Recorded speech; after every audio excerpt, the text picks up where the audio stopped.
Welcome back, everyone, from break. I hope you had a chance to stretch, get something to eat, and mingle at your tables and meet some new folks that are joining us for the first time ever to our conference. We're now on our third and final panel. So, with that said, I'd like to introduce our third session moderator, Mayor Ray Leon from the City of Huron. Mayor Leon was elected to the City of Huron City Council in 2016. He has been leading, advocating, building coalitions, advancing public policy, and empowering communities in the Valley for the past 24 years. He led efforts to build the first PM 2.5 air quality monitor on the west side of the Valley, and in developing the first ever environmental justice strategy and committees for both the San Joaquin Valley Air Pollution Control District and the Fresno City Council of Governments. He's advocated and secured $31 million for the Heart of the Valley Bridge, spearheaded a Great Water Ordinance, an ordinance that would allow new developments of single-family homes to be built Great Water ready with full-fledged Great Water systems. During the pandemic, Mayor Leon has been active in food distributions, handing out free masks and hand sanitizers for the most vulnerable of his community, including the farm workers. You'll find him sometimes at 4 in the morning handing these out to our farm workers. Mayor Leon is a graduate from the Untapped Fellowship Cohort 2. Now, without further ado, please join me in welcoming Mayor Ray Leon from the City of Huron. Mayor Leon. Buenas tardes. Please, not so much applause. Nah. It's a different environment. It's all virtual and it's really interesting, but it's my pleasure to be here with all of you today. I don't know how many hundreds of folks are a part of this. It could be thousands now because the physical space doesn't matter. But I'd like to welcome you all to the WALO conference, Conference. And there's a lot of us WALOs participating in panels as moderators and as presenters. But at this point, let me just get to it and do it. And just briefly introduce the panelists of our panel. And we have Kassy, Chuahan, Executive Officer from the North Kings Groundwater Sustainability Act. We also have panelist Vanessa de la Piedra, Groundwater Manager from Valley Water. And we also have panelist Esmeralda Soria, good friend, fellow Cal Bear, council member of the city of Fresno.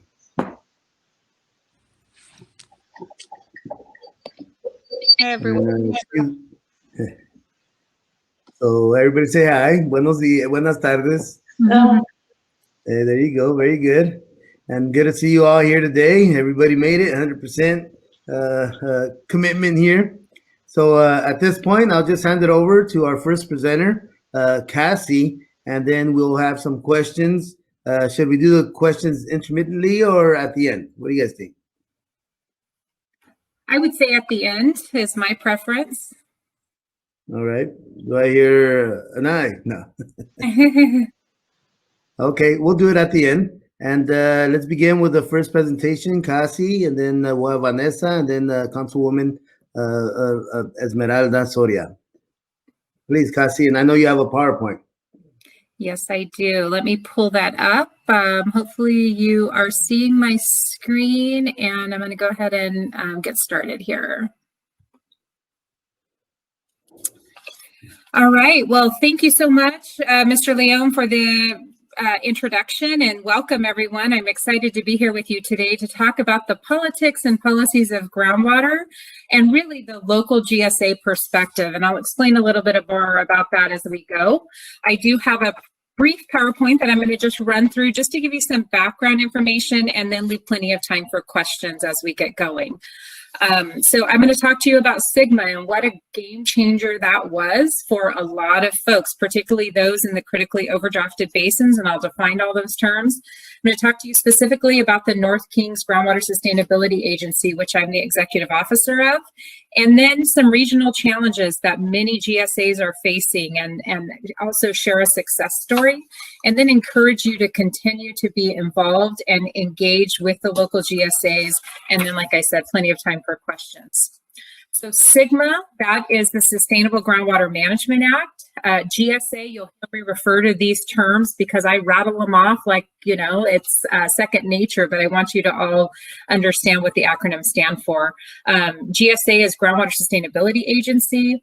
And then GSP is Groundwater Sustainability Plan. So the agencies were formed as a result of SGMA, and they were charged with developing a plan that shows how they will be able to achieve sustainable conditions in the time frame that's allotted by the SGMA.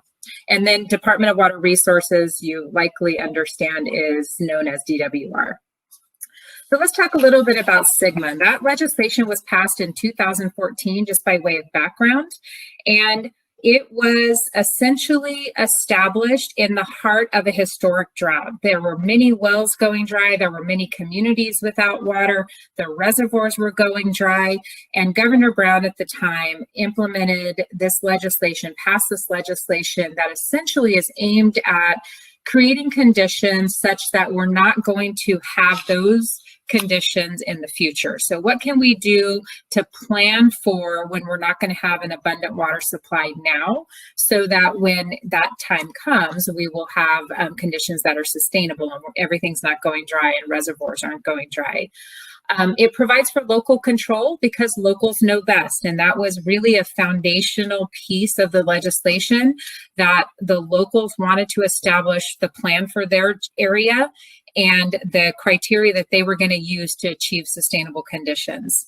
And that's what it's all about, figuring out how we can mitigate and correct for the amount of pumping that's occurring within our boundary by putting water back into the ground so that we're creating conditions that are stable in the future.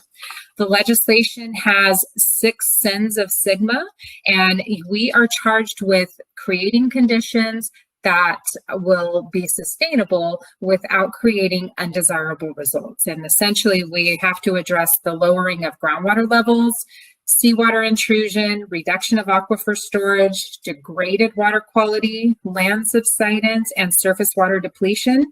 And the GSP, the Groundwater Sustainability Plan, is the roadmap for the GSAs on how we're going to do that. It's no small charge, and essentially 20 years sounds like a long time, which is how long we have to reach those sustainable conditions.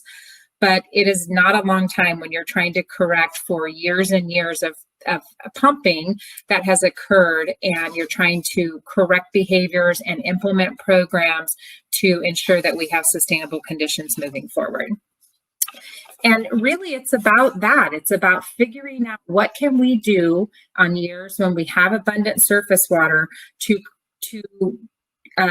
eliminate the groundwater decline. The depth in groundwater continues to go down despite a lot of recharge efforts in many communities.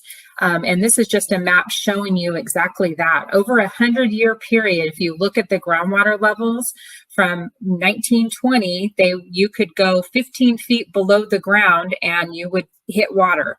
And now, 100 years later, that water level has continued to go further and further, deeper and deeper, and you have to go over 100 feet. And this is just at one particular location in Fresno Irrigation District. And it varies all over the board in terms of how much the groundwater levels have declined over time.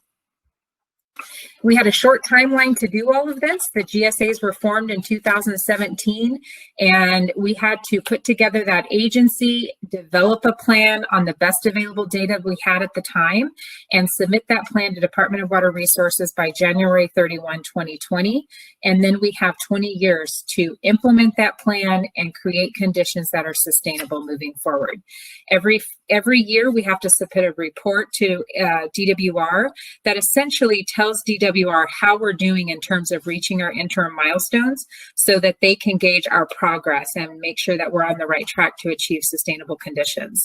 And I will just point out, this deadline was for specifically critically overdrafted basins, which the North King, or the King Sub-Basin is, which the North Kings GSA is part of.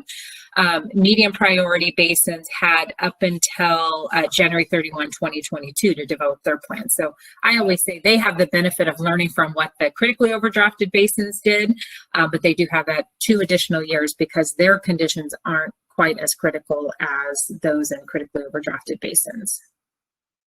So a little bit about the North Kings GSA. We were formed, like I said, in 2017. We cover a large portion of Fresno County, including the city of Fresno and the city of Clovis. You can see on the map there.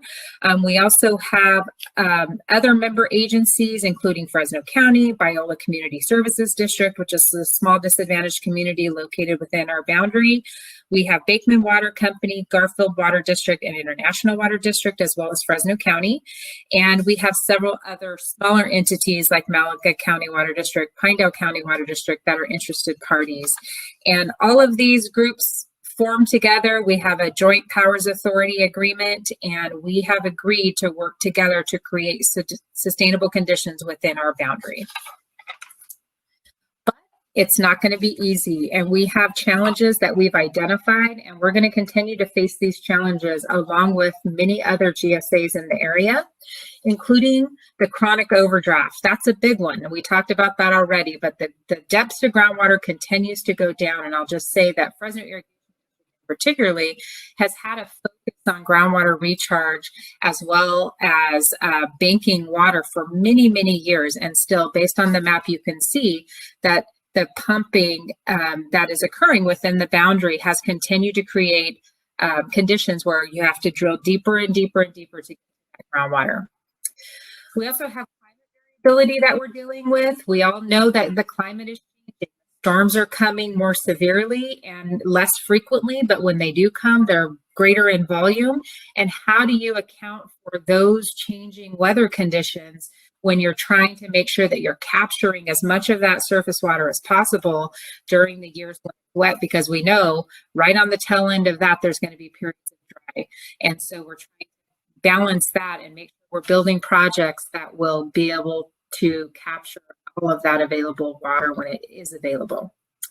There's land subsidence. I'm not sure if you've heard, but the Franklin Canal, there's reaches within the Franklin Canal that are sinking essentially due to land subsidence. And so that's a major challenge. That's a major conveyance system to Southern California. And we have to address that so that we can continue to move the water where it needs to be. And I put this on here. I don't have time to explain it in detail, but everyone's path to sustainability is different, and that's part of that local control, but it has to be coordinated and it has to be in conjunction, and it all has to be such that we're not creating undesirable results. But each GSA and each basin has defined those conditions as something slightly different. So it's important that you understand what your GSA that you're part of has defined as measurable objectives, minimum thresholds, and undesirable results so that you can plan accordingly with your local agency. We also have to coordinate with other subbasins and GSAs. What's happening in neighboring basins affects others, and we have to account for that and be prepared for that. And we have a coordination agreement with the 6 other GSAs that are part of the King subbasin, but then we have GSAs right on the other side of our boundary, the King subbasin boundary, and the Madera subbasin and other subbasins. And we have to somehow, and it remains to be seen how that's work out, but we have to figure out how we're going to work with those neighboring basins even, and with the GSAs within our basin to make sure that we're creating conditions that are sustainable for years to come. And then there's the socioeconomic impacts of implementation. That's a huge, huge challenge, because if you just work in a silo and you're completely focused just on creating sustainable conditions, that maybe is less of a challenge than if you're really trying to figure out all the impacts that Sigma can have. And it's not just about water supply. It's about, tell people that they can't pump and there's no water availability, then that's going to result in annual farm revenue loss. If you lost jobs, it can result in less wages being earned by employees. And Fresno, Tulare, Kern, and Kings County are in the heart of that impacted area and will suffer the most from the effects of Sigma implementation. So Dr. David Sundig, another Cal Berkeley alumni and professor, did a huge study in February 2020. I would encourage you to look at that if you haven't seen that, because it really talks about all of these socioeconomic effects that Sigma will have and that need to be considered as we're implementing. Just a brief success story. It can and does work well when you partner with other agencies. So the North Kings GSA works with Biola Community Services District, and I just put a vicinity map there. It's a very small community located just outside of Fresno on a recharge project. And it's encouraging because that particular project is going to be large enough that it will essentially completely mitigate for the groundwater pumping that is occurring in that community. And it's a great success story. They received a Prop 1 DWR grant for that project, and one project, and they're going to be creating conditions that will have lasting impacts in that community. So stay involved. I would encourage you to make sure you know which GSA you're part of. Get on the mailing list. Make sure you understand what your regional water supplies are, whether that's coming from surface water or groundwater or some combination thereof. And in your free time, attend the meetings and make sure, if nothing else, you're participating and tuning in on the critical discussions that are happening out in the GSA world. And if you ever have any questions, you could reach me at the number listed there, and I look forward to hearing what the other panelists have to say, as well as answering any questions that you might have. So I'll turn it back over to you, Mr. Leon, at this time. Thank you. Thank you. So at this point, thank you very much for the presentation. I'm sure some folks are ready with some questions that we could have towards the end. And I'd like to now welcome Vanessa de la Piedra from Valley Water. Vanessa, take it away. Hello, good afternoon. Hopefully you can hear me okay, and let me get going here on a share. Get this started. Is it share or chair? It's a share. Can everyone see my screen? Got it. Thank you. Okay, so good afternoon. I'm Vanessa de la Piedra. I'm the Groundwater Management Manager for Valley Water. And for those of you not familiar with us, we provide water supply, flood protection, and watershed stewardship for the 2 million residents of Santa Clara County. But we were first founded as a special district to manage groundwater. So long before it was Silicon Valley and home to Apple computers, it was full of orchards, and you can see a photo of that here. It was known as the Valley of Heart's Delight.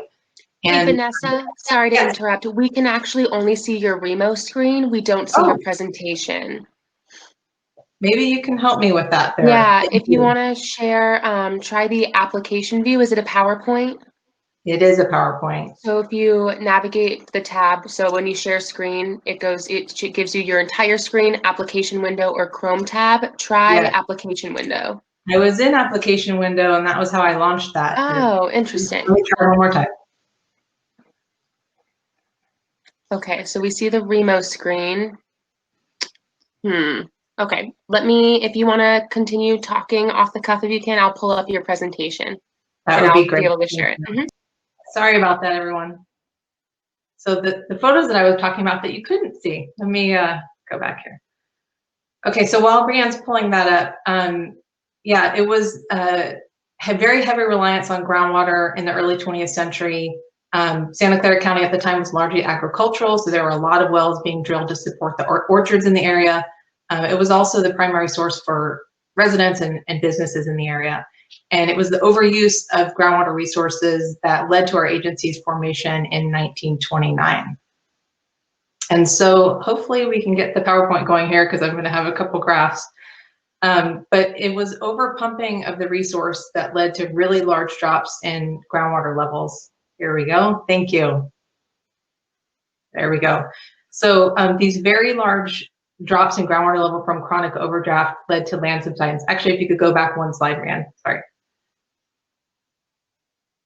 Thank you. So we had over 100 square miles of land stretching from Palo Alto to San Jose that were impacted by subsidence in Santa Clara County. And in downtown San Jose, we had permanent subsidence of about 13 feet. These photos show the impacts of that. This is North San Jose, and you can see that we had to construct a very tall levee to prevent inundation from the bay. And there are many other areas that required similar flood protection measures because of subsidence. Next slide, please. So anyone that's ever seen a Valley Water presentation has probably seen this slide, but indulge me here if you already have. So this really tells the story of groundwater in Santa Clara County, and I think it actually provides a good example of what SGMA is trying to achieve in terms of actions to address problems like chronic overpumping and subsidence. So the blue line here is the groundwater elevation. It's the well in the northern part of the county. And you can see those very large declines in water levels in the first part of the 20th century. We built reservoirs in the 1930s and the 1950s to store water and release that for groundwater recharge. And you can see this helped improve the water levels or stabilize them, but we had drought and we had very explosive population growth. That's that green line there that really strained our local water supplies. So in the 1960s, we started getting imported surface water from the Delta. And we also constructed our first water treatment plant, basically to use, treat surface water and deliver that to customers so they wouldn't have to pump as much water from the ground. So this helped us to halt permanent subsidence by the early 1970s.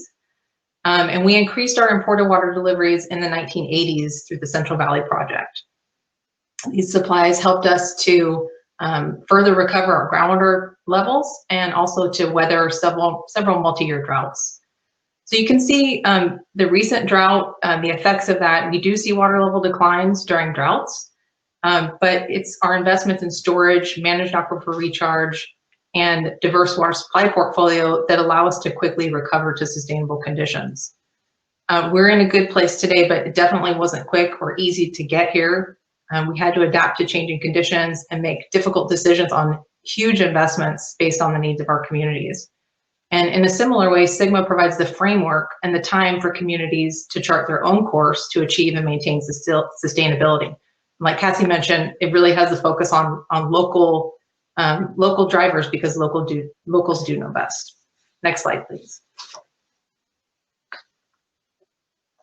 So because of our mission and our history, we're kind of unique in that SGMA doesn't really fundamentally change how we manage groundwater, and our strategy really hasn't changed in decades.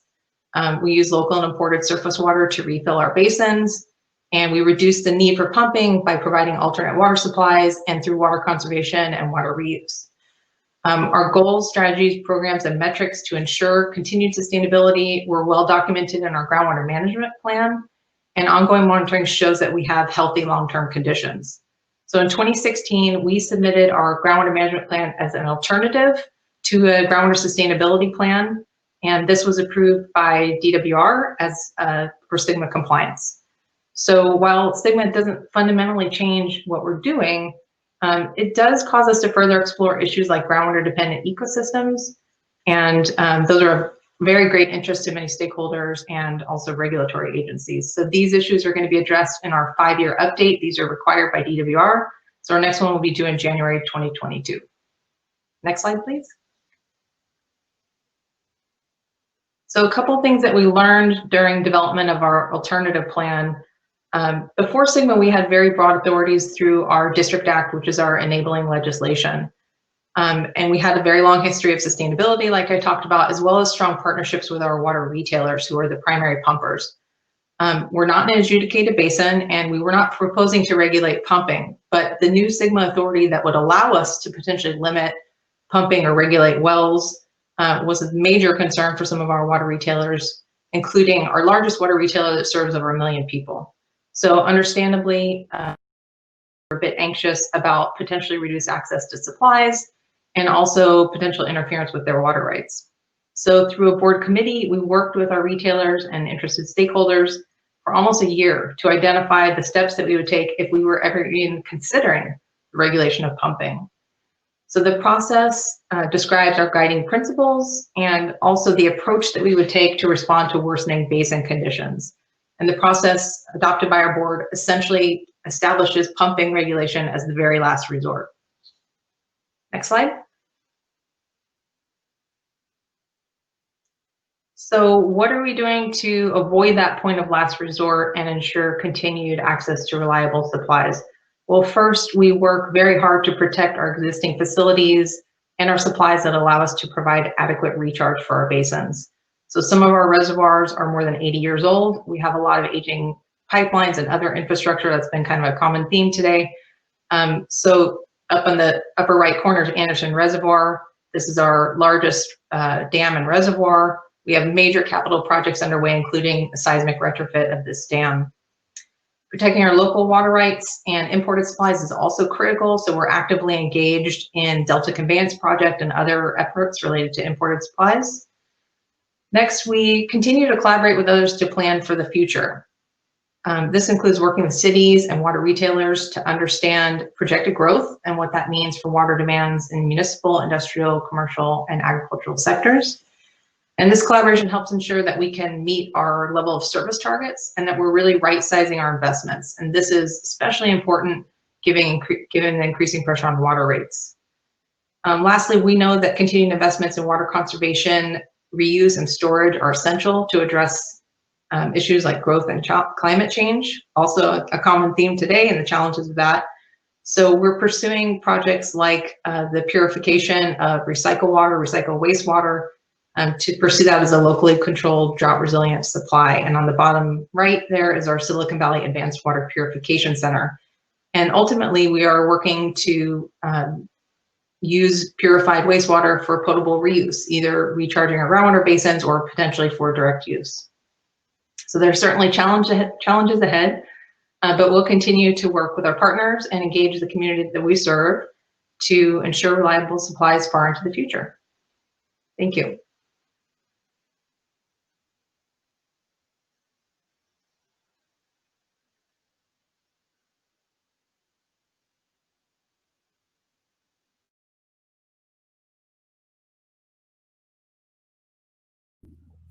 Thank you very much, Vanessa de la Piedra, for the wonderful presentation and very, very enlightening.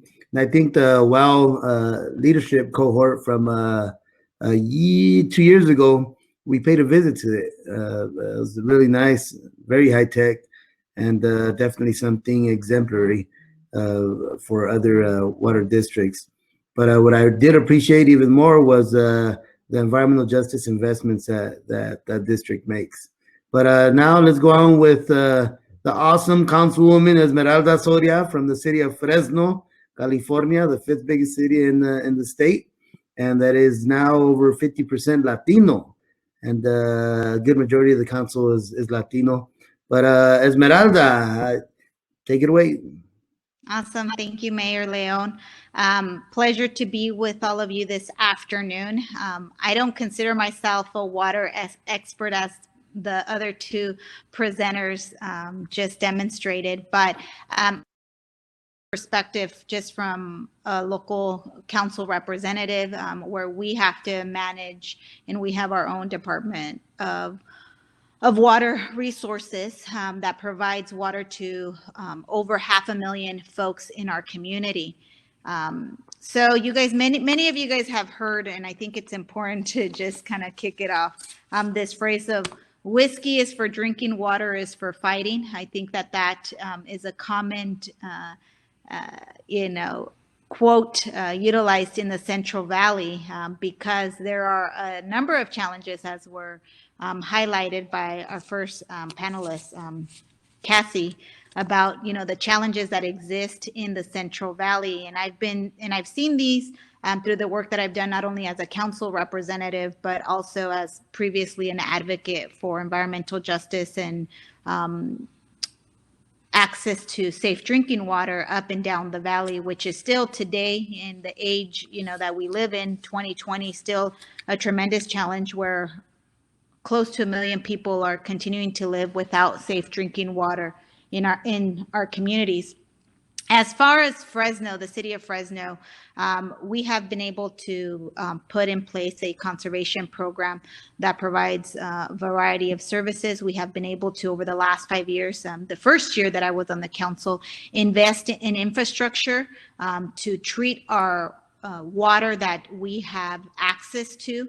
We are probably one of the few cities in the Central Valley that has access to water beyond the groundwater supply that many of the small communities around the valley rely on. We have above groundwater conveyance agreements that we, until the last 5 years, have been accessing because we didn't have the capacity to treat through water treatment plants in our community. And so what we did 5 years ago, we invested in what we call Recharge Fresno. It was a $429 million investment that the city of Fresno did and has been working on the last 5 years to implement. That meant for our community, which is still very low income, that we would have to raise rates. And we know that that's the biggest challenge that communities across the valley face when you're trying to either replace aging infrastructure or try to build water treatment plants to be able to clean the water that you want to get to the residents.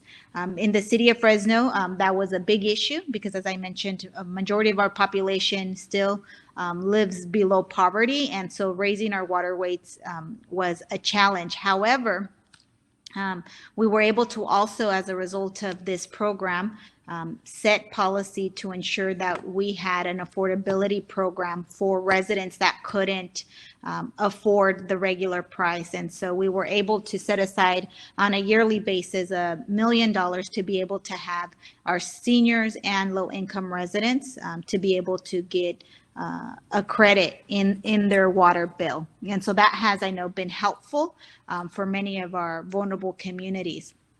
In addition to the investments that we made over the last few years, one of the benefits was that through state legislation that was sponsored by a number of organizations like Community Water Center, California Rural Legal Assistance Foundation, and other environmental justice groups that supported legislation such as consolidation and creating incentives for governing entities that have larger water systems to connect those neighboring systems that or neighboring communities that are more vulnerable and don't have the access to invest in their own system because of just the cost that it would take.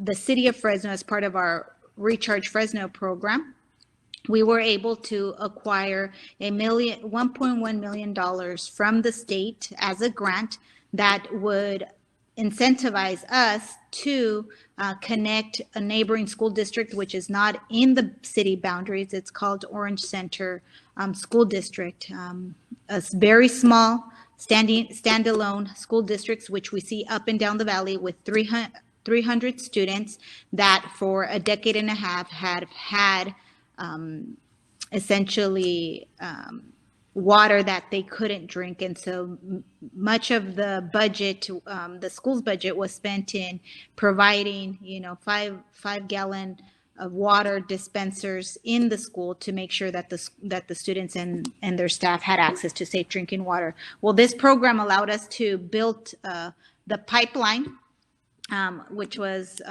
about up to essentially to the school front door. But one of the issues that is faced and what we see up and down the valley, that even those systems, maybe bigger systems like the city of Fresno, may be willing to connect neighboring systems. The fact is that once you build that pipeline, if there is aging infrastructure, then the water may still be, contaminated if the aging infrastructure isn't replaced. And a lot of times schools are unable to fund the aging infrastructure. And so that was the challenge. So we built the pipeline up to the school's front door. Now it was up to the school district to replace their entire piping system, which contained lead and was really the driving force behind the contamination. The only thing that the city of Fresno, really resolved is the supply issue, because as we heard, a lot of the communities around the Central Valley rely on groundwater, and many of their wells are going dry. And so for this particular community, that was something positive to ensure their water supply. However, now they have to figure out whether their investments will help them replace their pipes on the school. So that was one of the biggest issues that we still have to continue to address when it comes to aging infrastructure. Just wanted to also mention that, one of the things that I worked on previous to being on the council was this legislation that I believe is probably noted and has been noted in the Well Conference, AB 685, which is the human right to water. And that really came to be, about 7 years ago, when this was passed by the legislature. However, the challenge continues to be the same. While there has been many communities like the Orange School Center or Kettleman City or the community of Lanier that have been given state grant dollars to replace either their system or to build a new system to be able to treat the groundwater so that they can provide the residents safe drinking water. That still continues to be a challenge across the valley. And, communities like ours, the Fresno, we are pretty blessed to, one, not only have the actual supply needed and being able to manage our water supply that we have, so that we are moving away from the continuing groundwater supply that we were accessing to really building the infrastructure so we can access our above ground water supply that we have had the pleasure of having, but yet not accessing. Also, just want to talk about in terms of our region, I think that we need to work together through, these Sigma entities to be able to manage our water supply much better in a regional way, so that communities are helping each other. A lot of times, as I mentioned, the issue becomes very political, and it's challenging for a smaller water system to take on a neighboring system because it is costly. For us, it was a benefit, so that's why we did it. But other communities would probably choose not to do it because of the cost that it takes to connect systems that are challenged with contaminated water.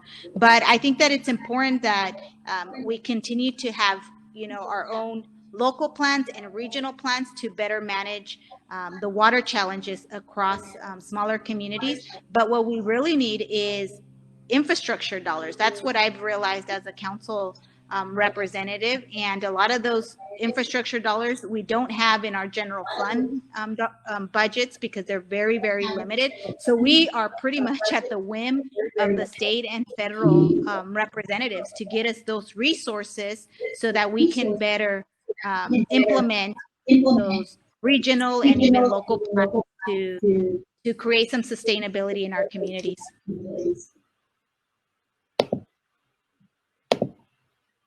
Excellent. Thank you very much, Councilwoman Soria. So now let's get to some questions. I have some predetermined I would want to ask of our panelists, but if you have a question of your own, please feel free to share it in the chat or share it in the chat, and Brianne will help out in getting those to me. Throwing a rock at me so I could go look and check it out. So the first question to Kassy, I have noticed there's a lot of discussion regarding how Sigma development, implementation of groundwater sustainability plans will impact private domestic well owners, state small water systems, and particularly the impact small disadvantaged communities and farm labor communities will be impacted because of Sigma, including their wells going dry.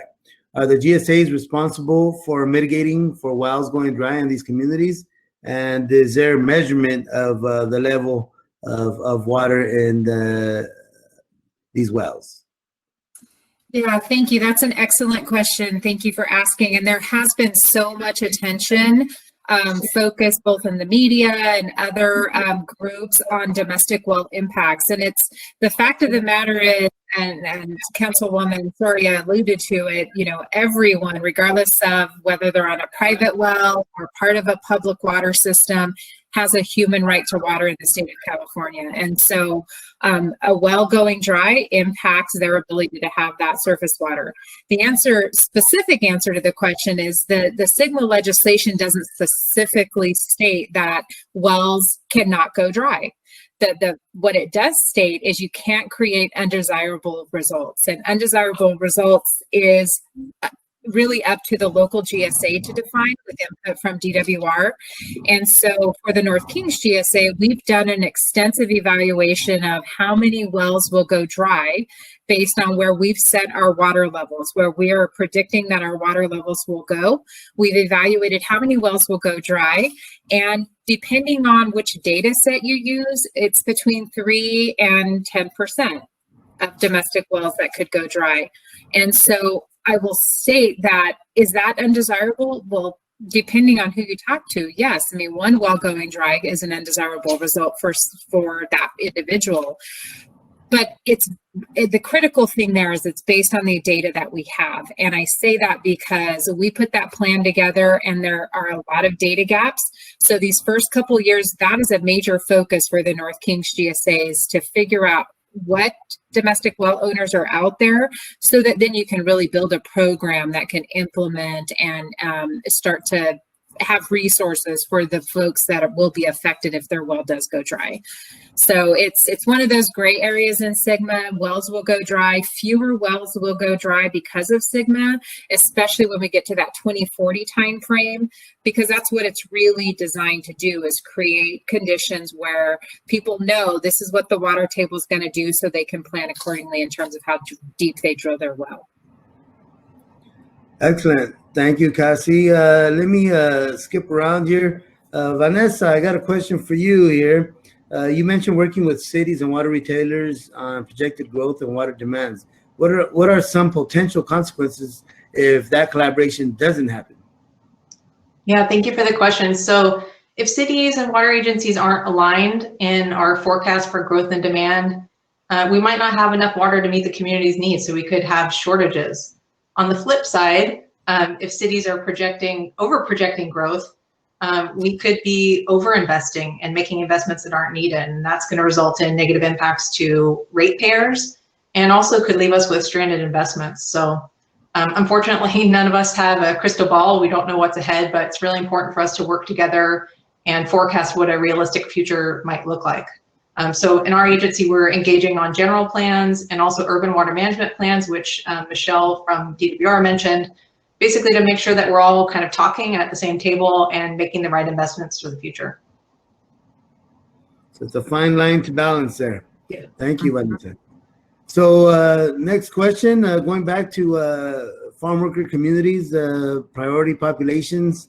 Many of these communities rely on groundwater and have experienced compromised water quality in the water they drink, as also I think was mentioned earlier, and it's pretty pervasive throughout the region and other parts of the state. Are the GSAs responsible for correcting water quality in these communities, or what role does the GSA have related to water quality particularly?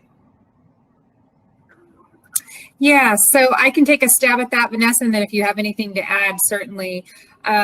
You know, the GSP establishes a network of monitoring wells. And so we have many monitoring wells out within our boundary that essentially are aimed at telling us what's happening with water quality in the area. There are wells that are included in these small disadvantaged communities. And so SGMA doesn't say you have to correct for every water quality concern that's out there. It specifically says an undesirable result cannot be related to degrading water quality. And so the purpose of the network is to figure out what the baseline is, and I know Vanessa mentioned the baseline, and then figure out whether or not the pumping that is occurring within that area is causing the water quality to degrade. And then at that point, we would step in and implement management actions to correct for that water quality concern. State Water Board, State Water Resources Control Board, has many programs, and their division of drinking water is the agency that deals with existing water quality concerns and getting funding for treatment projects, et cetera, so those communities can have water that meets all the drinking water standards. Excellent. Thank you, Kassy. Here's another question I'll throw at you guys. For the process to regulate pumping, what was the approach used to develop it, and what kind of steps are included within it? Yeah, so Yeah, in the Santa Clara County, we expect to have continued sustainability, and of course, we hope to never have to regulate pumping. But in terms of the process, we wanted to provide some certainty as to the steps that we would take collectively, but we didn't want to be prescriptive because we don't know what the issues are going to be in the future or where those might be. So we didn't want to have a formula that required specific triggers or actions related to that. But the process does include steps like identifying and assessing the problem, and those are more technical kind of issues. But really it focuses on working with stakeholders to identify and implement an action plan. And the preference, of course, is for voluntary action by pumpers to try to correct the problem, but it does provide a pathway for development of an ordinance through a public process to regulate pumping if needed. But also really importantly, continue monitoring and reporting to make sure that we're effectively addressing the issue. But again, we hope that would never be needed in our case. Awesome. This is a great conversation, and we've been talking a lot of about the SGMA today. And one last question from me directly, then we're going to open it up, is how does the goal of SGMA create sustainable groundwater conditions in the state of California? What is one key takeaway you would like to share with the group? And I don't know how many are watching this, how many we are, but what's the key takeaway on this? So I can start. For me, it's really knowing your GSA, knowing the GSAs that are impacting your jurisdiction, because each GSA is different and each GSA has different challenges. I long to be in the position that Vanessa's GSA is in.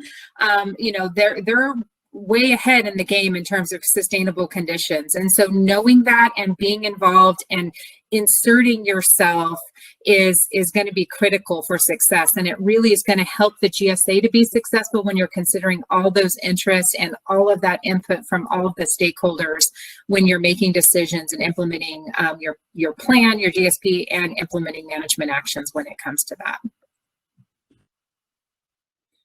Thank you very much. Anyone else have something to add? I'll just add, from my perspective and kind of the chatter that I've heard, even when SGMA was just a piece of legislation, there was a lot of pushback and complaints, and you still hear the complaints about it. But I think what we have seen, even though there's been resistance, is that it's actually pushing people to be innovative. And I think that in the long run, it's going to be transformative for our water issues in our community. But it just has forced people. Had this not happened, I think we would continue doing the same old, which we know hasn't worked. We know that we're still up against, especially in the Central Valley, up against a lot of challenges. You know, I've been watching kind of the chat, especially the small communities that don't have the resources, the funding. We still have a lot of work to do, but it really is going to take regional approaches to solve the water challenges that the small communities have.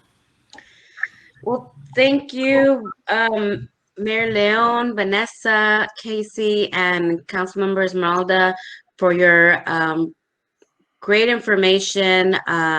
We really are learning quite a bit from this discussion, and we wish we could have more time to do some more discussion, but unfortunately we have to keep on with our agenda. So with that said, I'd like to invite Victor Griego, who will lead us to our next agenda item. Thank you all, and have a good Thank you. Thank you very much. There's a bunch of other questions. Don't but leave, just log off. Just log off this session. Reply on the chat and just add answers to some of those questions. That'd be awesome. Thank you much, everybody. Thank you, Mayor Leon. Thank you, Mayor Leon. Appreciate your leadership as always. Now to give us some remarks before we go back to the networking, please welcome Ventura County Supervisor-elect Oxnard Vice Mayor Carmen Ramirez. Before Carmen says a few words, allow me to share a quick story about Vice Mayor Ramirez. It is because of Carmen that WOW has local elected conference of campus. Carmen attended our first conference in San Francisco. She asked me at the lunch break, why were there no local elected officials affected on the panel? We adjusted the agenda at the lunch hour and had a panel in the afternoon that included 7 local elected officials. That panel got the best evaluation marks in our evaluation survey after the conference. She's been an active member of WOW since 2013. Vice Mayor Ramirez was a WOW Untapped Fellow in 2018 and is currently a WOW board member. I shared this story to demonstrate our theory of change at WOW. We believe local elected officials have a critical role in addressing California water challenges. She and other WOWers are examples of how WOW is encouraging and supporting local officials to lead on water issues in their communities. Welcome, Ventura Supervisor-elect Ramirez. Hi, good afternoon. I'm hoping you can hear me. I had to pull over at this beautiful beach here in Cambria because I was taking a break from my 18-month campaign. Are you able to hear me okay? Hi, Carmen. We can hear you. You can? Okay, great. Well, just a few words, and I want to thank you, Victor, for inviting me to do this. I think I learned so much from WELL, and I owe a lot of my recent successes to the networking, the education, the information, knowing that I don't know it all, but I know that there are questions I can ask and resources I can find through my connection with WELL. A couple of things that we worked on as in my first year in the WELLO program was a human right to water, which you know that many of us grew up taking water for granted. And that's certainly not true for the people of the Central Valley and a lot of areas where you have to go out and buy water. Your water's not tasteful, clean. You're afraid of it. But I grew up in an area of San Gabriel Valley thinking the water was great, unlimited supply. And then you come to find out it might be unlimited, but it's not necessarily the most healthful. And then what we need to do to get it clean, what it costs. In my city, we had many issues about water, wastewater. We're coastal. We have to be careful of our infrastructure. And I and my colleagues suffered a recall, which we survived because we knew we had to raise the rates so we could get the infrastructure in good shape. So it's a challenge, but everything can be resolved with lots and lots of information, education. So local officials are the key to bringing that information from the resident, the consumer, the ratepayer, the families, to what it takes to have this absolutely essential component of our lives, water. Climate change is coming. We're about to approach an era of mega drought. And mega drought means water is less, it's precious, it's got to be guarded. That takes infrastructure, but the most important infrastructure is information and education. And that's where WELL comes in. I want to thank the sponsors of this group, of this seminar conference, who helped us put it together for local elected officials and allowed us to hear from experts, people with experience, elected officials dealing with these vital issues on the ground. So please, sponsors, thank you so much, and know that our water districts, our water agencies need local allies, and that's your elected officials.